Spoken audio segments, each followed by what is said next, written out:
Can you put that banner back over your head? Okay, Yeah. I'm sorry, guys. That off-script banner, you can't really see it. It was blocking Abe's face. Brendan and I, like Brendan and I But wanted to keep it like that. For some reason, he wants all of y'all to see him. So go do I ahead. look better? I look better on that. God. Okay. Sorry, audience, for you that don't listen and have to go through that. Anyways, Abe, lead us off for one of you guys. Tell us what's up. Hey guys, so off script today, we're going to talk about what's happening in the current real estate market. More specifically, buyer demand, seller sentiment, things like that, and also what agents' perception of what's going on in the market relative to what really is happening in the market. Just kind of have that conversation. Yeah. What kind of spurred this up was the Fannie Mae Home Purchase Sentiment Index came out a couple of days ago, which is something that we all look at, or well, the three of us look at on a consistent basis, and it talks about how buyers and sellers feel, what their perception is of the real estate market, and it's not looking too bright right now on perception wise. The sentiment is most buyers feel, I think the number was 76% of buyers feel like it's a bad time to buy right now. Just kind of have that conversation. Yeah. And so what do you think, like, some of the reasons are that people, not agents, but buyers think that it's a bad time to buy? Interest rates would be an example, right? Yeah, for sure. Yeah, the double digit appreciation we've had the last couple of years. Okay, so maybe I'm buying at the top of the market. Yeah. Yeah.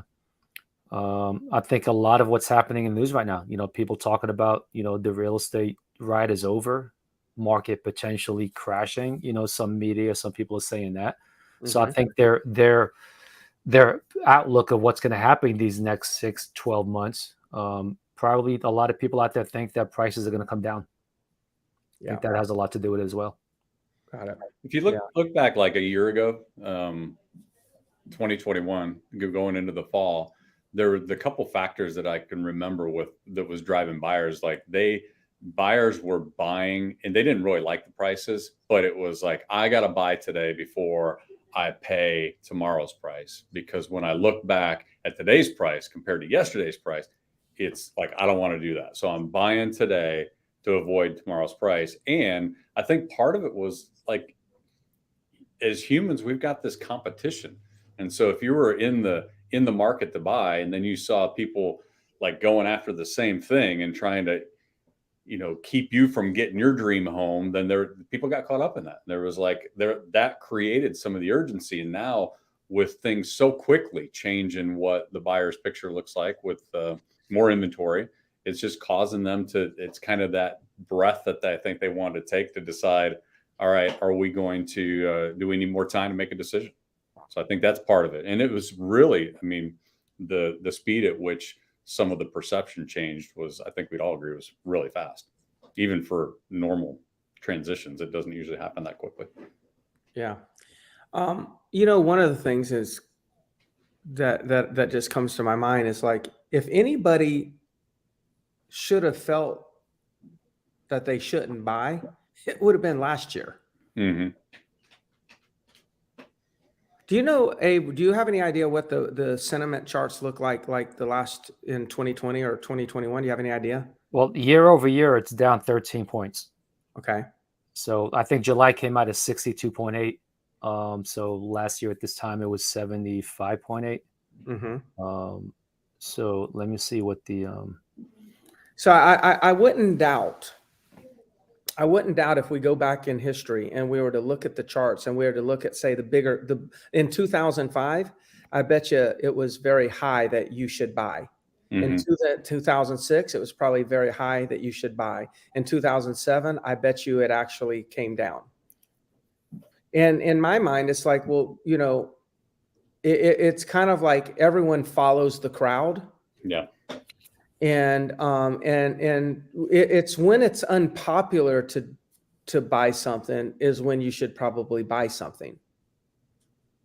Not when everyone's buying, and so we gotta, if we just look at patterns, you'll see this. Like it's probably like if you do buy right now, and I understand interest rates are high and I understand all that, but let's just say, what are the benefits of buying today versus buying the same property just 6 months ago, the benefits would be you could buy it at full price today, or you could have bought it at $30,000 more than full price 6 months ago. That sounds like a great time to buy. It's $30,000 less in my crazy math.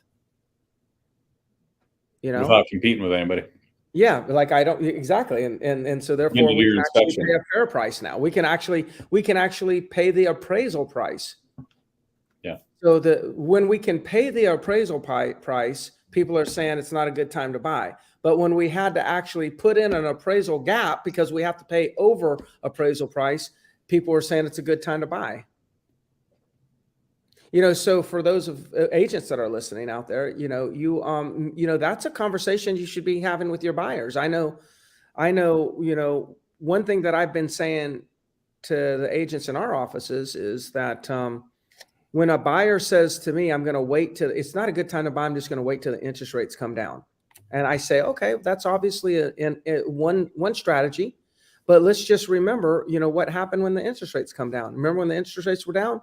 No inventory, and you had to pay $30,000 over full price. So, you know, be careful what you wish for, because if the interest rates come down really fast, there's going to be no inventory. You might have to pay $30,000 over full price. Right now, you can pay full price, which is $30,000 less than having to pay $30,000 more than full price.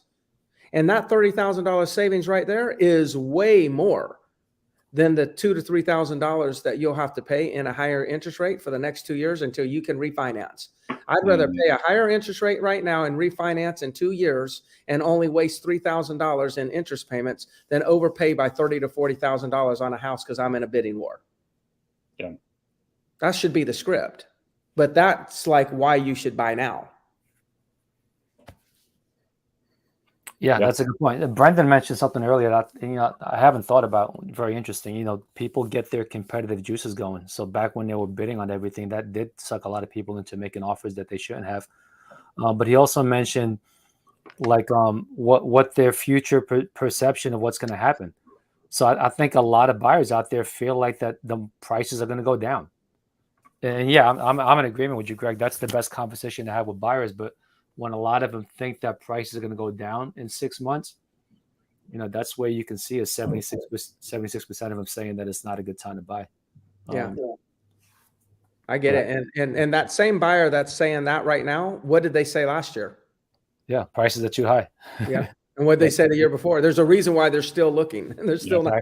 Yeah. It's a pattern, right? They're kind of fearful of making any decision, you know.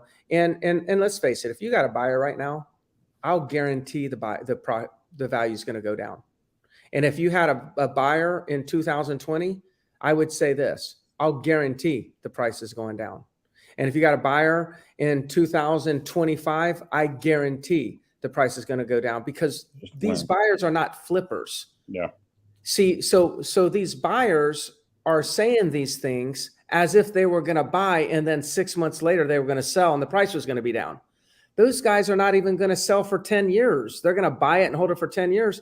The property's going to go up, down, up, down, up, down again in the next 10 years. It's in any 10-year stretch when somebody buys the property, unless they're flipping it, they're going to see good times and bad times. So buyers are actually, when they say things like, I don't want to buy right now, prices might come down, they're thinking like a flipper, but they're not a flipper. They're a buy-in holder, which means it's going to be insignificant for the most part. Mm-hmm. It's not going to be predictable. We might be able to predict that in the next 6 months it's going to come down, but predict where it's going to be in 10 years. And so a buyer, when they're saying something, I would say to a buyer who's thinking about, well, prices might come down, and say, well, I'm just kind of curious, how long do you plan on living in this home? Oh, this is my forever home. So you think you'll at least live there 10 years? Oh, 10 years. No, more. I hope it's longer than 10 years. Now, all of a sudden they say 10, 15 years, they're going to own this home. Then what does it matter if it goes down in the next 6 months? It's insignificant. Yeah.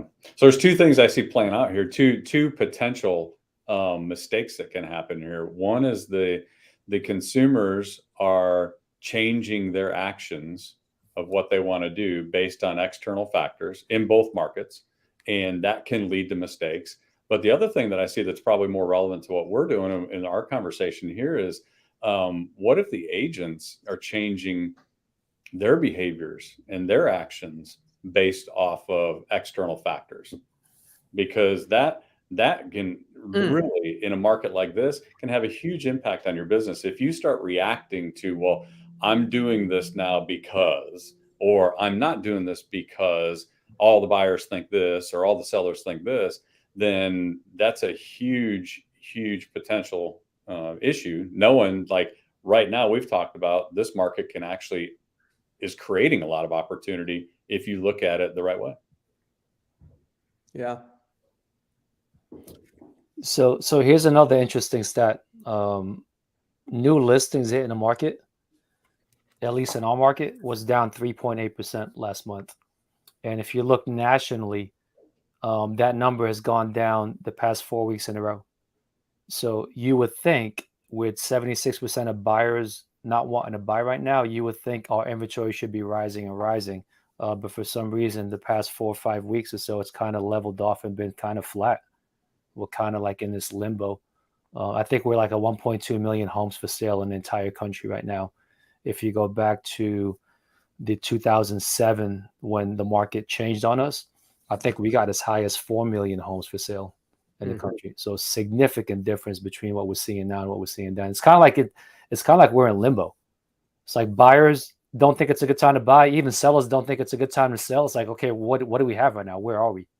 I think your listings are, I think the listing inventory is going up. I think that what we're seeing, the net change might not be changing that much yet, because I think there's a lot of unrealistic sellers that are coming off the market at the same time, where people are going, all right, I need to get on the market. I'm a seller now. Then there's a lot of unrealistic people that are like, well, I had it out there for a while, and now I wasn't really that motivated, but I was pie in the sky. That's gone. Take it off the market.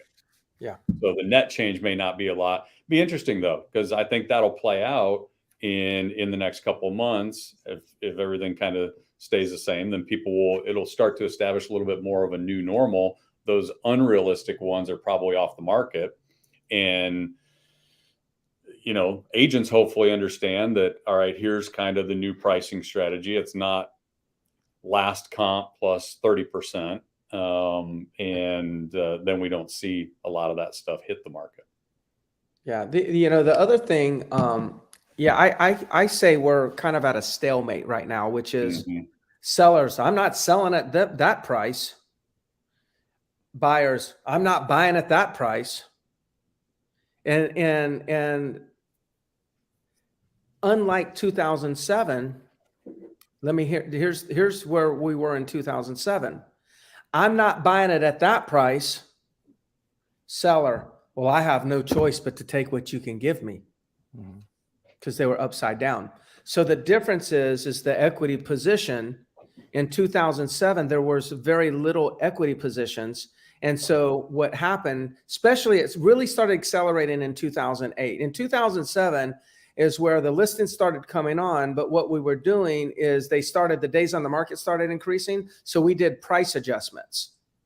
And then all of a sudden it was just kind of like, okay, this house was at 300. We adjusted to 389.9 and it pops. Okay. And that set a new comp. But then in 2008, 2009, people were upside down on the mortgage and they started panicking. And they either did short sales or they were into foreclosure. And then those little bit of price reductions that Brendon and I were doing that was causing a property to sell, all of a sudden, one was foreclosed on in that community and they reduced it by $30,000. And then once one of those started popping, then people panicked and they were like, I'll take anything. So and economists have talked about this as one of the reasons why it's less likely we would have a massive foreclosure scenario is because people have more equity, therefore they have more runway, therefore they will not have to panic sell. So even if people sell over time, it won't be through panic. It would just be slowly selling off versus rushing to be the first one to avoid foreclosure. Or selling 3 because you bought 3 because you were a flipper. You sell 3, and even if you short sell them and keep 1. So that I think that's a lot that was happening back then. That's different than now. It's a totally different equity position. So sellers have runway. So both people don't have to do something today.